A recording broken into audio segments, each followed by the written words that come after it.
DCA PGDCA second semester internet in e commerce की first unit का अगला question है फोर्थ क्वेश्चन पूछा गया है, निम्न को समझाइए। प्रोटोकॉल पूछा है और वी सेट पूछा है। प्रोटोकॉल एक सॉफ्टवेयर है।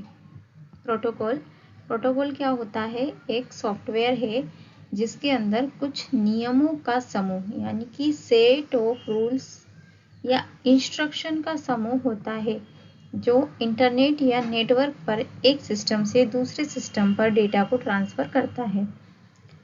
यानी कि प्रोटोकॉल एक सिस्टम से दूसरे सिस्टम पर डेटा को ट्रांसफर करता है। TCP/IP को मुख्य रूप से ट्रांसमिशन कंट्रोल प्रोटोकॉल और इंटरनेट प्रोटोकॉल कहते हैं।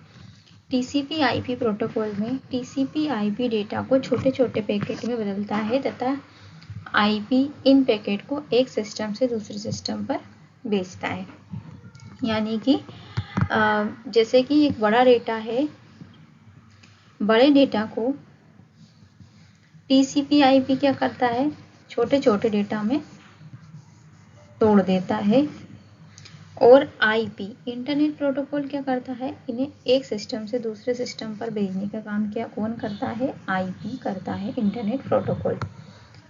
अगला देखते हैं वी सेट हम समझते हैं। प्रोटोकॉल की और डिटेल आपको अगले क्वेश्चन में मिलेगी। प्रोटोकॉल के बारे में और ज़्यादा आगे दिया गया है विस्तार से कि प्रोटोकॉल्स क्या होते हैं और प्रोटोकॉल्स के प्रकार क्या होते हैं, वो आगे दिए गए हैं। अब हम देखते हैं वी सेट क्या होता है? वी सेट को वेरी स्मॉल अपर्चर टर्मिनल भी कहते हैं।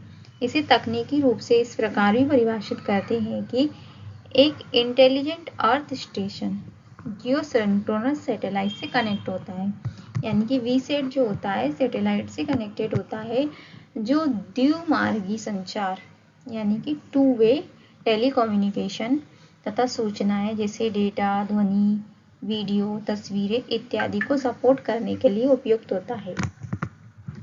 ये टिनी टर्मिनल 1 मीटर का एंटीना रखते हैं तथा 1 वाट की शक्ति के होते हैं और इनकी अपलिंक यानी कि भेजने की गति होती है 19.2 kbps होती है। इनकी भेजने की गति होती है 19.2 kbps तथा डाउन लिंक यानी कि मतलब प्राप्त करने की होती है 19.2 और भेजने की होती है 5.12 kbps किलोबाइट पर सेकेंड होती है या इससे अधिक होती है। बहुत से वी सेट सिस्टम प्रणाली के अंतर्गत माइक्रो स्टेशन किसी और स्टेशन से सीधे जुड़ने की क्षमता नहीं रखते। इसके स्थान पर एक विशेष ग्राउंड स्टेशन होता है जिसे हब कहते हैं। यानी कि कनेक्टिविटी को स्ट्रॉन्ग करने के लिए बीच बीच में जो ग्राउंड स्टेशन होते हैं उन्हें हब कहते हैं। हब की डिटेल 5th यूनिट में आएगी, जो कि बहुत बड़े एंटीना रखते हैं। यानी कि बड़े एंटीना कौन रखते हैं? हब रखते हैं। यानी कि जो ग्राउंड स्टेशन होता है वो बड़े एंटीना रखते हैं और बाकी की ये 1 मीटर का एंटीना टिमी टर्मिनल वी सेट रखते हैं, जिनके द्वारा वी सेट के मध्य सूचनाओं का आदान प्रदान होता है। हब इन सभी क्रियाओं का उस समय केंद्रीय बिंदु होता है। हब क्या होता है? उस समय सभी सूचनाओं का केंद्रीय बिंदु होता है। जिस समय जमीन पर विभिन्न प्रकार के वी सेट लोकेशन के माध्यम से सैटेलाइट कम्युनिकेशन होता है। बहुत से वी सेट प्रणाली के अंतर्गत माइक्रो स्टेशन किसी एक दूसरे सैटेलाइट से सीधे जुड़ने की क्षमता नहीं रखते, तो वह विशेष प्रकार के अर्थ स्टेशन होते हैं जिनके अंतर्गत बड़े बड़े एंटीना आते हैं। इनके द्वारा वी सेट के मध्य सूचनाओं का आदान प्रदान होता है। इस तकनीक के माध्यम से जुड़ने वाले वी सेट की क्रियाओं में सूचना भेजने वाले प्राप्त करने वाले के पास बहुत बड़े एंटीना अत्यधिक क्षमता वाले एम्पलीफायर होते हैं। अब देखते हैं वी सेट का प्रयोग करने के लिए 3 यूनिट की आवश्यकता होती है। क्वेश्चन पूछा जा सकता है वी सेट का प्रयोग करने के लिए कितने यूनिट की आवश्यकता होती है। तो देखते हैं वी सेट का प्रयोग करने के लिए 3 यूनिट की आवश्यकता होती है, आउटडोर यूनिट, इंडोर यूनिट और inter facility link. Outdoor unit, indoor unit और inter facility link. Outdoor unit में आरएफ से संबंधित एंटीना होता है। यह एंटीना पैराबोलिक आकार का होता है। आउटडोर यूनिट तथा इंडोर यूनिट आईएफएल केबल के माध्यम से जुड़े होते हैं। यह केबल टेलीकॉम सिग्नल और पावर सप्लाई को कैरी करता है। इंडोर यूनिट कॉम्पैक्ट यूनिट होती है। इस यूनिट के अंतर्गत निम्नलिखित कार्ड आते हैं, इंटरमीडिएट फ्रीक्वेंसी मोड आईएफएम। तो इनका तो आपको फुल फॉर्म याद रखना है। आईएफएम का पूरा नाम इंटरमीडिएट फ्रीक्वेंसी मोड कार्ड। इस कार्ड का प्रयोग इंडोर यूनिट के सबसे निचले भाग में किया जाता है। Multi port card, MPC multi port card. इस कार्ड का प्रयोग यूजर इंटरफेस पोर्ट के रूप में किया जाता है। फिर है voice and data port card, VDPC voice data port card. इस कार्ड का प्रयोग RJ11 इंटरफेस पर 2 वायर टेलीफोन इंटरफेस के लिए किया जाता है। सबसे इम्पोर्टेंट आपको इसकी तीनों यूनिट याद होना चाहिए और तीनों यूनिट की फुल फॉर्म्स आपको याद होना चाहिए और ये बीसेट के बारे में थ्योरी आपको लिखना पड़ेगा। चलते हैं अगले क्वेश्चन की तरफ। क्या है ईमेल? क्या है ईमेल? एड्रेस की संरचना को विस्तार पूर्वक समझेंगे। ईमेल को समझने से पहले ईमेल और जीमेल को समझते हैं, दोनों में क्या अंतर होता है। तो ईमेल का मतलब इलेक्ट्रॉनिक मेल, यानी इंटरनेट के ज़रिए पत्र भेजना, यानी कि ये एक माध्यम होता है। जैसे पहले लोग डाक से चिट्ठी भेजते थे, वैसे ही अब लोग ईमेल से मैसेज, फ़ोटो, फाइल आदि भेजते हैं। ईमेल कोई सेवा नहीं है, बल्कि एक तरीका है ऑनलाइन संदेश भेजने का। वहीं दूसरी तरफ देखते हैं जीमेल क्या होता है। जीमेल एक ईमेल सेवा है जिसे गूगल कंपनी चलाती है, जिससे आप अपना ईमेल भेज सकते हो या पा सकते हो। तो ईमेल क्या है? एक तरीका है और जीमेल एक माध्यम है जिसके द्वारा भेजा जाता है। जैसे आपकी जीमेल आईडी हो सकती है savita123@gmail.com। इसका इस्तेमाल आप लैपटॉप, मोबाइल, टैबलेट में कर सकते हैं। आसान भाषा में समझते हैं इन दोनों में अंतर क्या है। तो ईमेल है संदेश भेजने का एक तरीका है और ईमेल गूगल की वह सेवा है जिससे ईमेल भेज सकते हैं।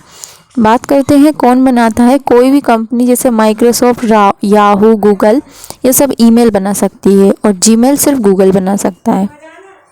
आईडी कैसी दिखती है ईमेल की? जैसे कि कुछ भी डोमेन नेम, जैसे याहू की है तो yahoo.com, microsoft.com, और जीमेल की सिर्फ नेम और @gmail.com।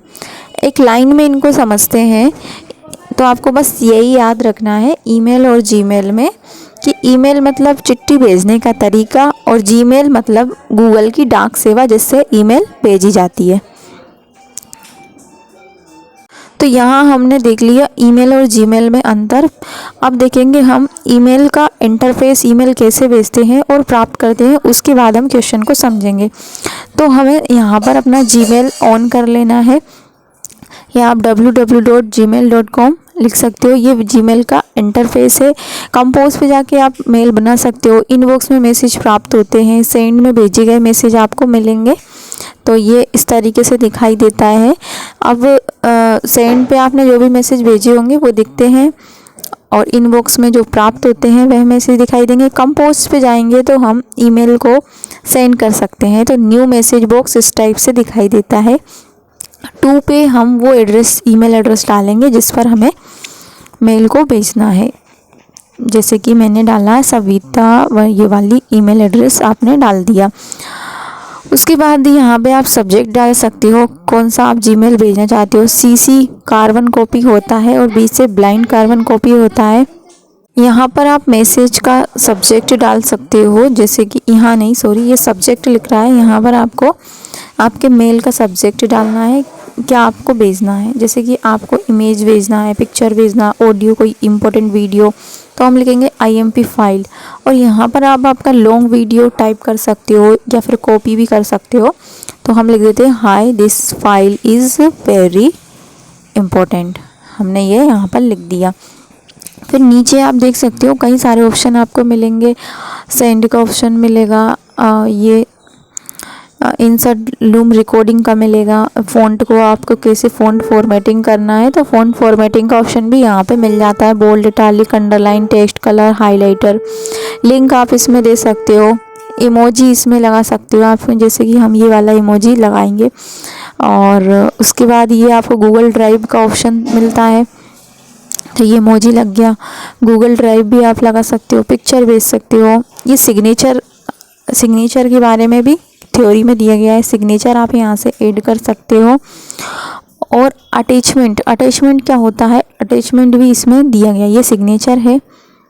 उसके बाद मोर ऑप्शन पे आप जाकर इनकी प्रिंट, डिफ़ॉल्ट, लेबल वगैरह check, spelling and grammar check कर सकते हो। ये अटैचमेंट फाइल का ऑप्शन है, अटैच फाइल। यहाँ से आप अपनी फ़ाइल को अटैच कर सकते हो। जैसे डेस्कटॉप पर जाकर हम ले लेते हैं कोई भी एक इमेज, जैसे कि हमें ये वाली, जैसे ये इंडियन रेलवे वाली इमेज हमें भेजना है, तो यहाँ से सिलेक्ट करके ओपन पे क्लिक कर दिया, तो यहाँ पर ये प्रोसेसिंग चल रही है, तो ये फाइल अटैच हो गई। उसके बाद हम सेंड पर क्लिक करेंगे तो आपका मेल चला गया। अब मेरा ये दूसरी डिवाइस है, मोबाइल की डिवाइस में हम ओपन करके देखेंगे तो देखो ये मैसेज यहाँ पर हमें प्राप्त हो गया। इनबॉक्स पे जाएंगे और क्लिक करेंगे तो ये फाइल हमें उस जीमेल पर प्राप्त हो गई। तो इस तरीके से आप अपने मेल को सेंड कर सकते हो, फॉरवर्ड कर सकते हो, इस मैसेज का आप रिप्लाई दे सकते हो। तो यहाँ पर हमने सीखा है मेल को कैसे भेजा जाता है और प्राप्त किया जाता है। अब हम देखते हैं जो 20 में क्वेश्चन दिया गया है थ्योरी वाइज। 3 में हम देखेंगे अब ईमेल की परिभाषा और उसके प्रकार। इसमें दिया गया है ईमेल की परिभाषा। तो ईमेल क्या है, इलेक्ट्रॉनिक मेल है। ईमेल मैसेज, आवाज़, वीडियो, ग्राफिक्स को डिजिटल कम्युनिकेशन लिंक के ऊपर भेजने की विधि है।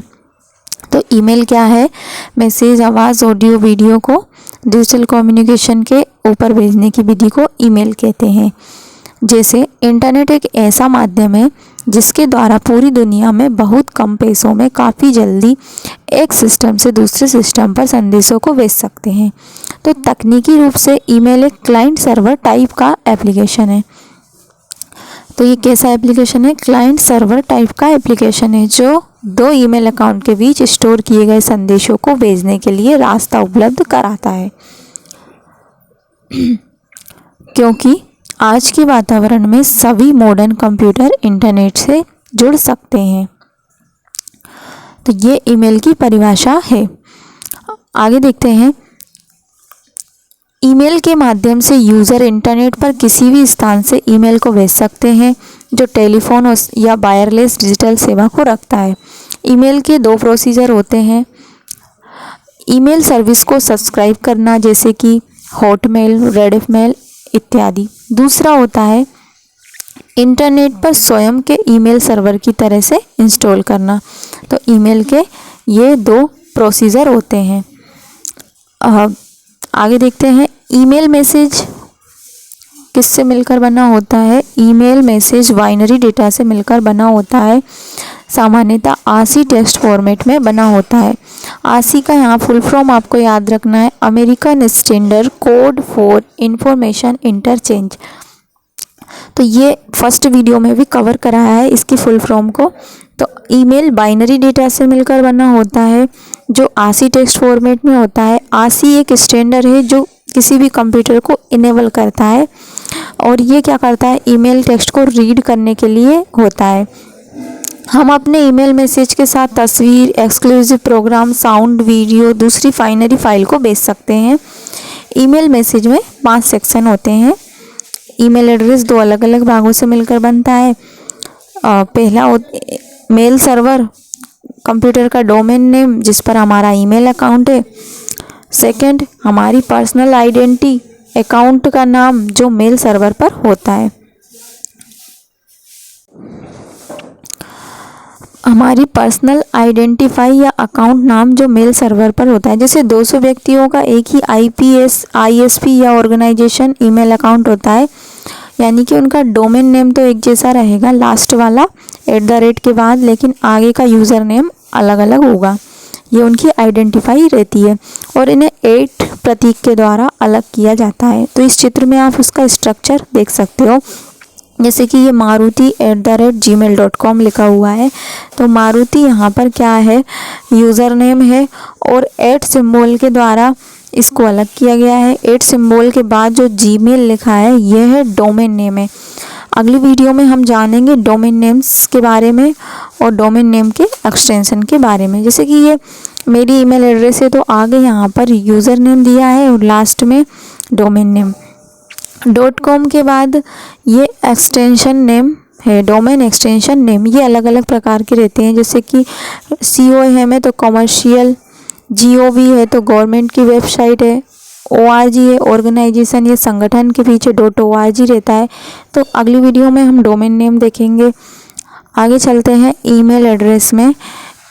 इसमें सेकंड पॉइंट दिया हुआ है,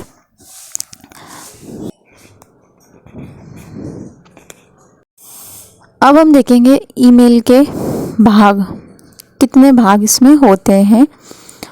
जैसे पहला दिया है हेडर। हेडर क्या होता है, जब हमने मेल भेजा था तो जहां हमने जीमेल एड्रेस दिया था, सब्जेक्ट दिया था, वही हेडर होता है। तो परिभाषा के रूप में हम हेडर को लिखेंगे। ईमेल मैसेज का हेडर भाग सबसे ऊपर का सेक्शन होता है। यह मैसेज के स्टेटस से संबंधित सूचना को प्रदर्शित करता है। हेडर दोनों संदेश में भेजने वाले तथा प्राप्तकर्ता प्रदर्शित होते हैं। हेडर निम्नलिखित सूचना को दिखाते हैं: मैसेज की तारीख तथा समय, मैसेज का सब्जेक्ट, यदि कार्बन कॉपी यानी CC, blind carbon copy BCC, जो फाइलें मैसेज के साथ अटैच की गई हों, या भेजने वाले का ईमेल एड्रेस। तो ये सभी हेडर सेक्शन में आती हैं। फिर आता है बॉडी। बॉडी प्रारंभिक फोकस होता है, इसी के अंदर पूरा मैसेज टाइप होता है। इसकी कोई सीमा नहीं होती, आप कितना ही बड़ा मैसेज इसमें टाइप कर सकते हो, लेकिन कुछ इंटरनेट सर्विस प्रोवाइडर इसकी लिमिटेशन उपलब्ध कराते हैं। अटैचमेंट। अटैचमेंट क्या होता है, हमने जैसे फाइल को अटैच करके देखा था, किसी भी फॉर्मेट की फ़ाइल को आप इसमें अटैच कर सकते हो, जैसे कि वर्ड प्रोसेसिंग की हो, MS वर्ड की, या स्प्रेडशीट यानी कि एक्सेल की, इमेज, ऑडियो, वीडियो को ईमेल संदेश के साथ इसमें आसानी से जोड़ सकते हैं। यदि एक इनकमिंग मैसेज के साथ कोई अटैचमेंट होता है तो अधिकतर ईमेल एप्लीकेशन इनको अलर्ट करती हैं। इस तरह ईमेल एप्लीकेशन मैसेज की बॉडी के साथ एक आइकॉन को आइडेंटिफाइड करते हैं जो अटैच फाइल को प्रदर्शित करता है। आइकॉन यह सूचित करते हैं कि फाइल का टाइप जो अटैच किया गया है मैसेज प्राप्तकर्ता को डबल क्लिक करने के लिए अलो करते हैं, जिससे जोड़ी गई फाइलें स्वतः ही खुल जाती हैं, जैसा कि हमने दूसरी वीडियो में ओपन करके भी देखा था। 5वां सेक्शन आता है इसका सिग्नेचर। तो सिग्नेचर यदि आपको यूज करना है तो कर सकते हैं। तो ये क्या होता है, ईमेल संदेश के लिए सिग्नेचर व्यक्तिगत सूचना होती है जो बॉटम में प्रदर्शित होती है। इसका प्रयोग ऐच्छिक होता है। इसमें क्या लिख सकते हो आप, अपना full name, job title, position, organization का name, address, phone number, fax number, physical address, email address या URL, सभी पार्ट आप सिग्नेचर में दे सकते हो। तो ये है ईमेल को भेजना, प्राप्त करना और थ्योरी वाइज हमने समझा। 6 वाला क्वेश्चन देखेंगे, ISP इंटरनेट सर्विस प्रोवाइडर से आप क्या समझते हैं। तो ये बहुत ही इंपॉर्टेंट क्वेश्चन है। ISP इसकी फुल फॉर्म पूछी जाती है। इंटरनेट सर्विस प्रोवाइडर क्या है, तो जानेंगे। इंटरनेट के उपयोग को सभी इच्छुक व्यक्तियों तक पहुंचाने के लिए कई कंपनियां अपने अपने सर्वरों की सेवाएं प्रदान करती हैं। उनके सर्वर इंटरनेट से सीधे जुड़े रहते हैं। वे अपने सर्वर के माध्यम से अन्य उपयोगकर्ताओं को इंटरनेट का उपयोग करने की सुविधाएं देती हैं। इन्हीं कंपनियों को ISP internet service provider, internet सेवा प्रदाता कहा जाता है। जैसे कि हम जो भी सिम यूज करते हैं, एयरटेल, जियो, ये सभी क्या हैं, हमें इंटरनेट की सुविधाएं प्रदान कराती हैं, तो ये ISP कहलाएंगी। जिस भी माध्यम से आप इंटरनेट की सुविधा मिलती है वही ISP होती है। तो हमें क्या याद रखना है, इंटरनेट के उपयोग को सभी इच्छुक व्यक्तियों तक पहुंचाने के लिए कई कंपनियां अपने सर्वरों की सेवाएं प्रदान करती हैं, जो सर्वर इंटरनेट से सीधे जुड़े रहते हैं, जिसके माध्यम से यूज़र इंटरनेट का यूज करता है। उन्हीं कंपनियों को ISP कहा जाता है, यानी कि इंटरनेट सर्विस प्रोवाइडर।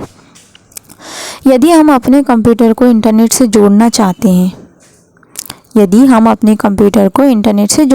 हैं तो हमें उसके लिए किसी भी कंपनी से कनेक्शन लेना पड़ता है।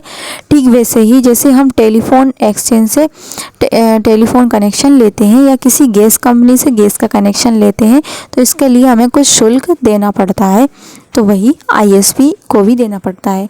अब जानेंगे भारत में ISP क्या होता है। भारत में कुछ प्रमुख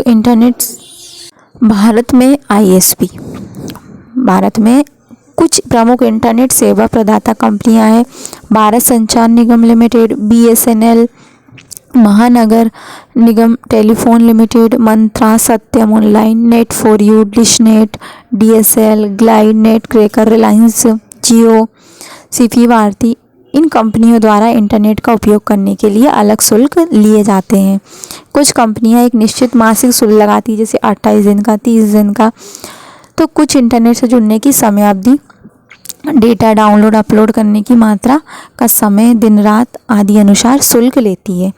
तो सिंपल में क्या है कि जो हमें इंटरनेट की सुविधा देती है वही ISP होती है। सरल भाषा में समझेंगे, पहले तो आपको इसका पूरा नाम याद रखना है। ISP का पूरा नाम इंटरनेट सर्विस प्रोवाइडर, हिंदी में भी आपको याद रखना है इंटरनेट सेवा प्रदाता। फिर 1 लाइन में आपको इसकी परिभाषा याद रखनी है कि ऐसी कंपनी या संस्था जो इंटरनेट की सुविधा उपलब्ध कराती है। जब आप मोबाइल, कंप्यूटर, लैपटॉप पर इंटरनेट चलाना चाहते हो तो वह सेवा ISP के माध्यम से ही हमें मिलती है।